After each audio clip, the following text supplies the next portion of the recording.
Hey there, herd members. Welcome back to another WV Guns and Goats video. And I've got a really cool handgun to show you tonight. This is the Archon Firearms Type B Gen 2. Now, about a year or so ago, I took a look at the Gen 1 and I was waiting for the Gen 2 to come out because this has improvements over the Gen 1 that I was really interested in. And this pistol has a lot of features that set it apart from all the other striker-fired polymer-framed handguns that are out there on the market. Now, what are we going to do in this video? Well, I'm going to show you what makes this pistol so interesting. I'm going to show you everything that comes in the box when you buy one of these.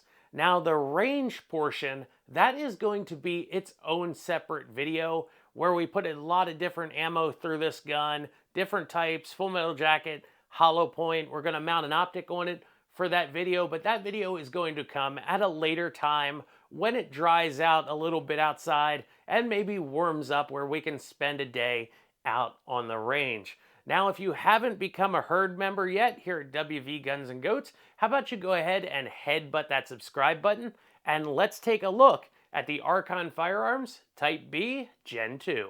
So first, let's start off with what you get when you purchase a Archon firearm from PTR, because PTR is the US branch pretty much of Archon Firearms. They're the people who were importing these into the US, and they're also going to be doing some manufacturing of parts here in the US for Archon Firearms. They got the guys who designed the pistol working with them. I actually met them at SHOT Show last year when I went and got to talk to them about the Archon. And this is a nice, hard, thick plastic case, and it's foam lined as well.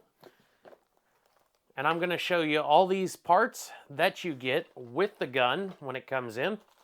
So first off, you've got a manual here, and this is a full color manual. Tells you everything you need to know about the firearm. And then we got some ATF paperwork that nobody really cares about. You get a PTR sticker for your gun safe or your toolbox. And you also get 2 magazines. Now you get 2 different capacity magazines. You get a 15 round magazine and you get a 17 round magazine. These are pretty much CZ75 pattern magazines with a stronger spring in them because the system that the Archon uses is quite a fast system, and the spring has to be stronger to keep up with the speed at which the slide cycles at. Now, the reason you get a 15 round magazine and a 17 round magazine is because as the pistol comes, it comes in this compact size. And we'll touch on that here in a minute.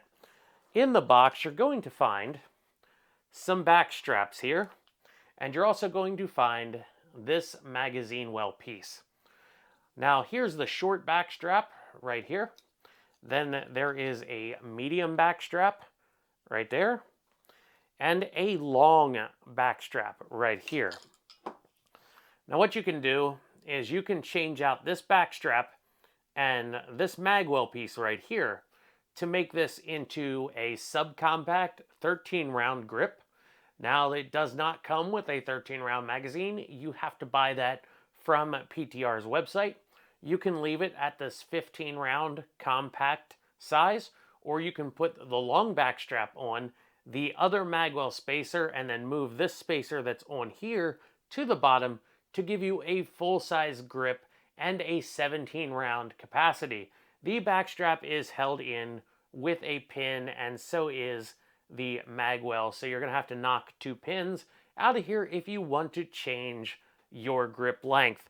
But it's really nice that you can customize the grip length on the pistol. Now you're also going to get a child safety lock in the box, and that is everything that comes in there with the Archon Firearms Type B Gen 2. So a little bit about Archon Firearms. They are a Czech company, and around 2018, they came out with the Type B Gen 1, and it was a really futuristic pistol. In fact, the stippling on the frame of that pistol was really interesting because it was a bunch of blocks, and they were angled in different ways that were supposed to be mapped to the palm of your hand to make it dig in to your palm flesh under recoil and give you better grip. This pistol also has a unique operating system called the AF Speedlock. It's actually an updated version of the Bergmann Bayard operating system from the Bergmann line of pistols that came out around the turn of the century. Well, the first one, the 1800s, 1900s. They were one of the very early semi-automatic pistol series. And they've updated that system for this gun because it has some unique features to it that allow it to keep the barrel completely flat as the gun recoils. You'll see how this operating system works when I take the slide off of here, and I'll kind of give you a demonstration of the operating system. And it also has this little ridge right here. We're going to get into these features in more detail right now. Now that we're zoomed in, we can take a closer look at all the features this pistol has. And one of the first thing your eyes are drawn to are this cutout on top of the slide here. And it serves a purpose. It's not just for looks. It's a press check valley, so you can easily press check the gun and see if you have a round in the chamber. There are no rounds in this gun right now, no magazine. Completely safe to take a look at this gun. If you don't like the way this press check valley looks, you can get what they call the Type D, which does away with that area on the gun. But I think that detracts from the aesthetic that this gun has. It looks like it's straight out of the future. Now up front here, we have a red fiber optic front sight and a blackout rear sight. Now these sights are Glock compatible, so if you don't like them, there's a whole bunch of options to choose from. And this is an optics cover plate. This slide on mine is cut for the RMR footprint red dot. You can order a couple different red dot footprint cuts on it, but I went with the RMR one. Back here we have a large beaver tail at the rear of the frame. That's because this gun has such a low bore axis. You can see just how close to the frame here the barrel actually is. So that's one of the main points about this gun, and its unique operating system allow it to have a barrel that stays completely straight and a very low bore axis. You'll see how the system works when I take the slide off of the frame in the next part of this video. Now back here is a little ridge right here underneath the beaver tail. And the idea behind that ridge is there's actually a tendon that sits in between your thumb and your finger here. And when you press on this tendon, it's supposed to make your grip squeeze. So if I push on there, you can see it's making my hand close. And the idea was under recoil, that's going to press on that tendon right there and make you grip the gun just a little bit tighter. It's not obtrusive, it doesn't get in the way, you don't even really feel it when you're gripping the gun. A lot of people look at it and think it might be uncomfortable, but when you're gripping the gun, you don't even really feel it. Now on this side here, we've got our controls. Not an ambidextrous pistol, all our controls are on the left side. However, our magazine release can be swapped to the right-hand side. On the Gen 1, all you had to do to swap the magazine release from left to right side was insert the magazine backwards, and the magazine release would just fall out of the frame, and you could flip it around and put it back in. Now, of course, under stress, some people were inserting the magazine backwards, and well, their magazine release fell right out. This one is still swappable from left to right, but you have to remove the little button right here, and then you can insert the magazine backwards, swap it around, and install the button on the right-hand side here. This gun usually comes with rubber grip panels, but I have the Talon grip panels on here, the really super grippy ones that feel like you're not going to let go of it under any kind of circumstance. They're actually a little bit rough, but they're not so rough that it's uncomfortable to grip this gun. The trigger here is a semi-straight trigger. It's like at a 45-degree angle there. When you pull it back though, it's going to turn into a straight trigger there. And we'll ghost the trigger here in a moment.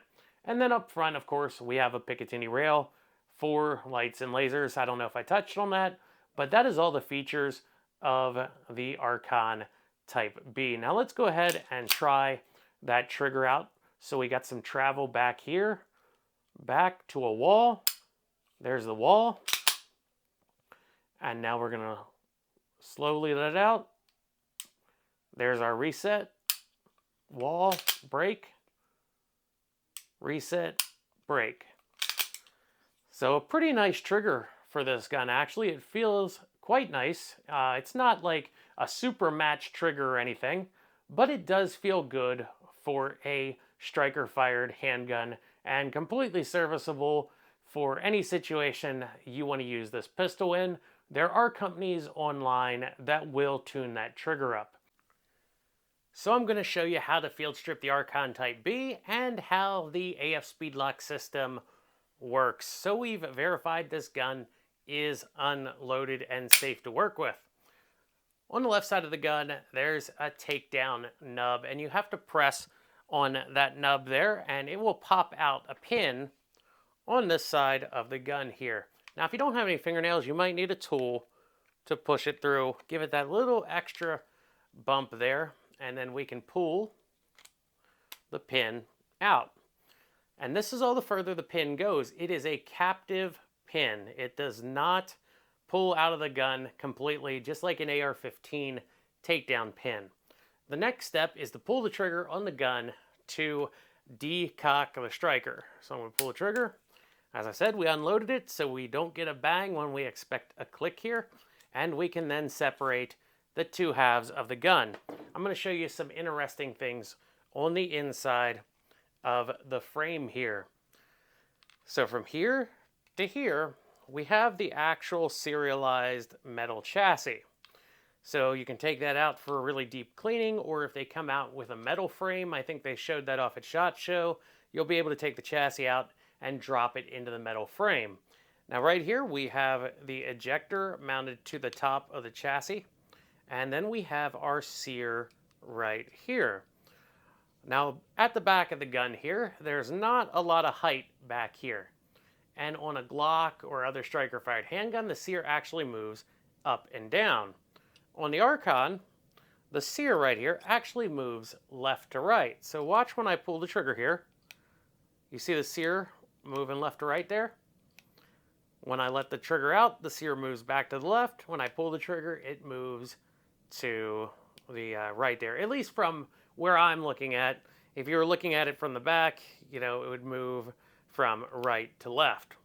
So that is one way they were also able to get the bore axis so low, is to have a sear that moves from left to right. Or right to left, I guess. It just depends on which way you're looking at it. And now we have the slide here. We have a triple recoil spring assembly and a locking block that is separate from the barrel. So to take the slide apart for cleaning, just pull up on the triple recoil spring assembly, push forward on it, and then kind of just get it out of its spot against the face of the locking block. We'll set that aside for now. And then here we have our locking block itself. It's a Y-shaped piece that has these two ears on it there. And what happens in between these ears, you can see this cutout area right there. That is for the slide rails that are made into the inside of the slide. So the slide has its own rails that pass through these ears right here. So the slide rides on the frame rails, and the slide rails pass through the locking block. But when the gun is in battery, the locking block prevents those slide rails from moving through it until it is moved downwards by the takedown pin that goes through the cam track cut into the locking block. You'll see how this all works here in a moment. And then to get the barrel out, you just push it forwards and lift up on it. And here is that barrel right there. Now, I don't know how easy it is for y'all to see, and I'll try to get it on the camera here. But these are the slide rails that are cut into the slide. There's one down here, and there's one over here. They're across from each other. There's two of them. They end here and here. And I'll actually put a picture of the slide rails on the screen so you can see what they look like. But let me show you how the system works with the barrel and locking block on the frame. Okay, so now that I've got the barrel and the locking block in the frame, this is where the barrel would be in battery. The gun is locked up with a round in the chamber. Upon firing the gun, the barrel and everything wants to move rearwards. So it moves rearwards a little bit, and you can see this locking block moving up and down as I move the barrel back and forth. So you pull the trigger, the gun fires, the barrel moves back just that far, the locking block drops, and then the slide rails on the front of the slide can pass through the locking block there, and it allows the gun to cycle. So the slide will cycle backwards, come back forwards, and then push the barrel and the locking block back forwards, because that cam track is riding on that takedown pin. That's what moves the locking block up and down. The gun is in battery again, fire, moves back, locking block drops, slide cycles, everything moves forwards yet again. So that is the firing cycle for the Archon AF Speedlock system. It's actually a pretty simple system, honestly. Now to reassemble the slide, you'll take and you'll drop your barrel back into the slide here. And then you can move it forwards back till it drops into place. And then we have our locking block. Try to put it into the slide here. It only goes in the correct way. So if I try to put it in upside down or backwards, it stops. It will not drop fully into the slide. So if you're trying to put one of these back together and you can't get the locking block, pull it out, turn it around, and put it back into the spot. Like so. You can see it drops down so much farther when it's in there properly, and it just goes into there. Now next you got to take your recoil spring assembly, slide it into the place underneath the barrel, and then it sits right against the locking block assembly there. And then the rest of the way is just like any normal handgun. Slide your slide onto your frame rails there, slide it back together, pull it back just a little bit, and push the takedown pin back through. So I hope that explains how the AF Speedlock system works and how easy the Archon is to field strip for cleaning. And to give you an idea of how two different lights look on the Archon Type B, we have a Hollow Sun PID on the left and a Surefire X300 on the right. So there you have it, everybody. An overview of the Archon Firearms Type B Gen 2. Now, this isn't a cheap pistol. It runs right around $1,000 MSRP. But if you're someone who likes unique pistols, low bore accesses with weird operating systems, I think this pistol might be right for you. Now, do stay tuned for part 2, where we actually take this out to the range, put ammo through it, different types, etc. See how accurate it is, and see how fast it is to shoot on the timer. I really appreciate you taking the time to watch my video, everybody. This has been another WV Guns and Goats video. And remember, if you're not out there having fun shooting, what are you doing?